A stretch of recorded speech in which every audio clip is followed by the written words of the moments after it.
Did you know there are things you may be doing that are making menopause fatigue worse? In this video, I want to share a few things with you that can help you reclaim your energy and vitality during this transitional phase. You just need to make some mindful choices to regain control over your menopause experience. And if you're new here, I'm Dr. Gala Gorman, a licensed acupuncturist, naturopath, and author of What's Your Kryptonite.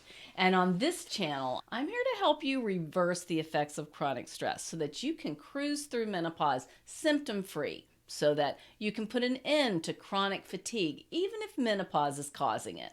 Let's explore the essential strategies for navigating menopause fatigue with power and resilience. The first thing we want to avoid is stress. And just to get real, some amount of stress is unavoidable, but you can use regular stress reducing activities that promote relaxation and reduce tension. Managing stress is crucial for combating fatigue. Prioritizing activities that help manage stress levels are going to go a long way. And one of those is gentle exercise. So, as opposed to really forcing yourself to do extreme exercise and depleting an already low fuel tank, I want to encourage you to use gentle exercise like walking or yoga to help get your body moving and recharge those cells. The next thing you're going to want to use regularly is some form of mindfulness activity. If you can't just sit still in meditation, then you're going to need to come up with some other way to practice mindfulness. There are countless ways to do this, but just know that developing awareness is our goal here. And then you've got to prioritize sleep. Our body is hardwired to sleep between 11 p.m. and 5 a.m. Most of us need more than 6 hours of sleep, so you're going to want to get an extra hour or two on either side of that 11 p.m. to 5 a.m. window. But just know that's non negotiable. No hack is going to change your body from really wanting to sleep between 11 p.m. and 5 a.m. So if you have been consistently breaching that time frame there, I encourage you to make some adjustments to your life and lifestyle so that you can sleep between 11 p.m. and 5 a.m. Number two, the next thing, we're going to want to avoid stimulants. And for many of us who are dealing with fatigue, we're turning to some form of stimulant, particularly caffeine, to deal with menopause fatigue. But it's important to be mindful of the stimulants that make your symptoms worse. If you are just one of those people who loves a cup of coffee in the morning, just one cup, I'm not too concerned about that. But if you're drinking several cups of coffee in the morning, turning to energy drinks or sodas during the day, and you're continuing to keep yourself energized with some form of caffeine pretty much all day long, then you have a problem here that needs to be addressed.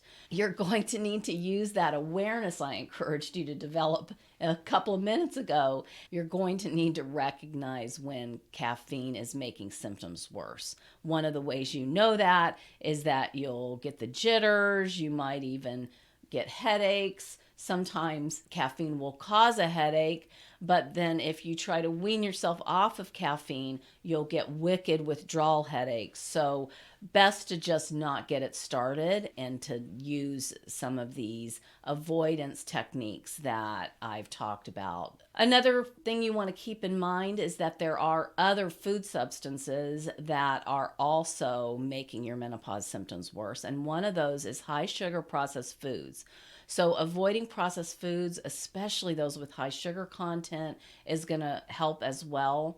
High sugar processed foods can lead to energy fluctuations and contribute to weight gain. And that just makes fatigue intensified and really makes energy levels lower. We talked about caffeine rich beverages, and effectively managing menopause requires that you limit caffeine. you really will trigger your symptoms and it's going to make matters worse. So, excessive caffeine can also trigger hot flashes, and this is going to make menopause even more uncomfortable than you may already be experiencing. And then I told you that you really need to focus on sleep, but consuming caffeine later in the day, or for some of us, even consuming caffeine past noon, can disrupt our sleep. You need to make sure you're sleeping soundly. And if you're not sleeping soundly, this definitely contributes to fatigue and even irritability. Caffeine also dehydrates you. So we may have gotten away with using caffeine to kind of force our bodies to be a little dehydrated to reduce bloating when we were young. But I can assure you that is not an effective strategy as we move into our advanced years and we need our kidneys and liver working on all cylinders. Another thing that just is going to make matters worse is spicy and acidic foods. Spicy foods like hot peppers can trigger hot flashes, aggravating menopause fatigue. And I know for myself, even if I eat curry in the evening, that will disturb my sleep well into the night. And so you may find that even if you can get away with eating some of these spicier foods earlier in the day, you need to make sure that you have them with your midday meal and not a later meal. When you're experiencing menopause fatigue, you need to steer clear of acidic foods. They can include citrus fruits and tomatoes because they can contribute to acid reflux and also disrupt sleep quality. So far, we've talked about avoiding what I refer to as garden variety stressors. This is the stress we have some control over. I've also encouraged you to avoid stimulants, and you'll be surprised how much just these adjustments will improve your energy. But I still have a couple of suggestions for you. We're going to talk about a different or more extreme form of stress that often turns toxic. And toxic stress creates symptoms and other health issues, especially during menopause. I created a video that shows you how to eliminate menopause symptoms naturally, so I'll make sure to link to it below this video. But make sure you subscribe too, because I share a lot of tips when it comes to dealing with stress that has become toxic. We need to avoid toxic stressors. There are 12 categories of toxicity that I evaluate, but the one that makes the others unmanageable is emotional toxicity. Negative emotional triggers increase stress and fatigue. What does that look like? Well, it might look like emotional disturbance, like mood swings. If coping with these emotions is challenging, it's important to prioritize your emotional well-being. Addressing these toxic stressors is crucial for managing emotional well-being during this phase. Some negative emotional triggers to be mindful of include unresolved conflicts and relationship issues. This contributes to emotional distress, impacting your energy levels. Constant worry and anxiety can intensify fatigue and exacerbate mood changes during menopause. Even lack of self-care and personal time can lead to emotional exhaustion and heightened irritability. Social pressures and expectations can create emotional stress, amplifying the effects of menopause fatigue. I have a few tips for you to help you manage emotional disturbances and irritability during menopause to improve your overall well-being. First, you need to prioritize quality sleep. I've mentioned this a couple of times in this video, but you're going to do this for a lot of reasons, including to minimize hot flashes at night. You'll keep the bedroom cool. You'll honor that 11 p.m. to 5 a.m. window. And you'll do these things before you consider any medication to support sleeping, including hormone replacement therapy, SSRIs, or even melatonin supplementation. If you're strongly considering using medication, just know that there are significant risks and side effects.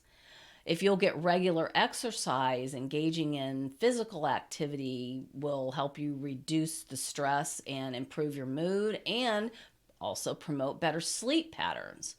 And then again, mindfulness is going to go a long way. If you've ever taken a yoga class, you know that just about every yoga class includes some form of deep breathing exercise. So that's really helpful to manage anxiety and mood swings. Meditation, deep breathing, or gentle exercise like yoga will really help.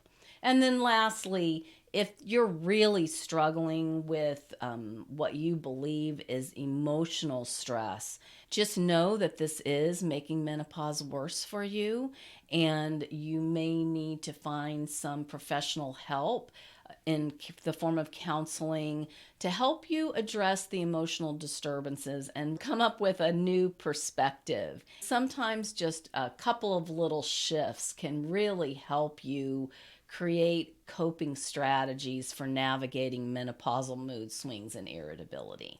It's important to steer clear of anything that drains your energy to combat menopause fatigue. And by avoiding toxic stressors, you can better manage your energy levels. In my next video, I'll show you how to manage the toxic stress you haven't been able to avoid.